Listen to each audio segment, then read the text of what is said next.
গাজীপুরের স্বাস্থ্যসেবার সার্বিক পরিস্থিতি নিয়ে জানাতে আমাদের সাথে সরাসরি যুক্ত হয়েছেন সহকর্মী মাহমুদা শিকদার।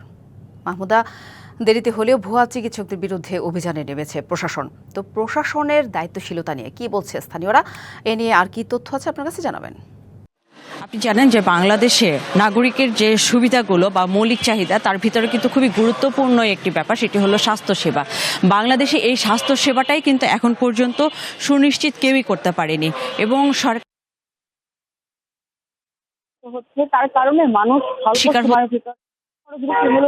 সময়ের ভিতরে খরচ বেশি হলেও যাতে তারা ভালো যে স্বাস্থ্য সেবাটা সেটি সুনিশ্চিত করতে পারে, সেটার জন্য কিন্তু প্রাইভেট যে হাসপাতালগুলো আছে, ক্লিনিকগুলো আছে, সেই জায়গাগুলোতে যাচ্ছে। কিন্তু এখানেই কিন্তু ভুয়া ডাক্তার এবং ভুয়া যে ডায়াগনস্টিক সেন্টারগুলো আছে তাদের দৌড়াতে, এবং এই দৌড়াতের পেছনেই কিন্তু কলকাঠি নাড়ছে প্রশাসনের যে দায়িত্ব বা দায়ভার সেটি কিন্তু তারা এড়ানোর জন্য কোনো সুযোগ না থাকলেও বারবারই তারা আসলে নিজেদেরকে একদমই কোনোভাবেই তারা দায়ী নয় এমনটি অভিযোগ করছে। এবং তার পাশাপাশি আমি এখানকারই একজন স্বাস্থ্যসেবা নিতে আসা একজন সাধারণ মানুষ, তার কাছ থেকে একটু জানতে চাইবো যে এই যে ভুয়া ডাক্তার এবং ভুয়া যে হাসপাতাল ক্লিনিকগুলো দেখছেন, এটার পেছনে এটার সরকারিভাবে বা প্রশাসনের দিক থেকে কোনো যে শক্ত তদারকি, কঠোরভাবে তাদের যে হস্তক্ষেপ করা, এগুলো হচ্ছে না, তার পেছনে কারণটা কি বলে মনে করছেন আপনি? নায়াসিনামাইড ও স্যালিসাইলিক সমৃদ্ধ লিলি ফেস ওয়াশ যা ফেসের ডেড স্কিন সেল দূর করে দেয় দ্বিগুণ ফাস্টার ব্রাইটেনিং। এটা আমি মনে করি প্রশাসনিক অবশ্যই অনেক দুর্বলতা আছে। আর যেহেতু বর্তমানে নতুন একটা সরকার আসছে, বিগত একটা সরকারের একটা বেশ কিছু দুর্নীতি বা দুর্বলতা আছে। যে সরকার আছে এগুলা মানে পিছনের যে সমস্যাগুলো আছে এগুলো তদারকি করে প্রশাসনিকভাবে শক্তভাবে এটার হ্যান্ডেল করা উচিত।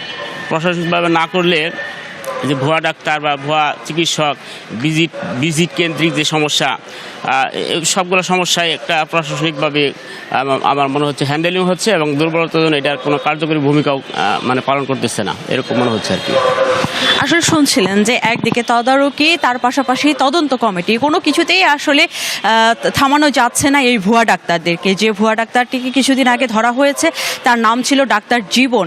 এই যে ডাক্তার, সেই ডাক্তারটা ব্যবহার করেছেই কিন্তু টোটালি ভুয়াভাবেই ব্যবহার করেছে। তার সেই এমবিবিএস যে পদবি ব্যবহার করেছে, সেই এমবিবিএস এর অর্থই কিন্তু জানে না। আর সেই ক্ষেত্রে কিন্তু সিভিল সার্জন অফিস তাদের যে দায় সম্পূর্ণ এড়িয়ে যাওয়ার চেষ্টা করলেও কিন্তু এই সম্পূর্ণ দায়টি সিভিল সার্জন অফিসেরই। তার কারণ তাদের নাকের ডগায় বসে এই ধরনের একটি ক্লিনিক তারা চালাচ্ছিল। কোনো জায়গায় তারা ব্যবহার করছে মানবাধিকার কর্মী হিসেবে, আবার কোথাও ব্যবহার করছে প্রিন্সিপাল হিসেবে। এই যে কার্ডগুলো, সেগুলো কিন্তু ওখানে জব্দ করা হয়নি, এবং যিনি ম্যাজিস্ট্রেট ছিলেন তাদেরকে কিন্তু আমরা সংবাদকর্মীরা বলার পরেও তারা এখানের যে আলামতগুলো সেগুলো সেভাবে জব্দ করেনি। জব্দ না করে কিন্তু তারা ওখান থেকে বের হয়ে গেছে, শুধুমাত্র ডাক্তার জীবন যে ভুয়া ডাক্তার তাকে নিয়েই ওখান থেকে বের হয়ে গেছে। তো এই ক্ষেত্রে সিভিল সার্জন, তার পাশাপাশি প্রশাসন, জেলা প্রশাসন প্রত্যেকেরই আসলে কঠোর হওয়া উচিত। আর তার থেকে বেশি গুরুত্বপূর্ণ সেটি হলো আইন প্রণয়নের ক্ষেত্রে কিন্তু আরো কঠোর যে আইন সেটি আসলে আগে তৈরি করতে হবে, তারপরে সেটি বাস্তবায়ন করতে হবে। এই ছিল গাজীপুর ভুয়া ডাক্তার। গাজীপুর স্বাস্থ্য সেবার নিশ্চয়ই সেটা প্রশাসন দেখভাল আরো বেশি কঠোর হবে। ধন্যবাদ আপনাকে।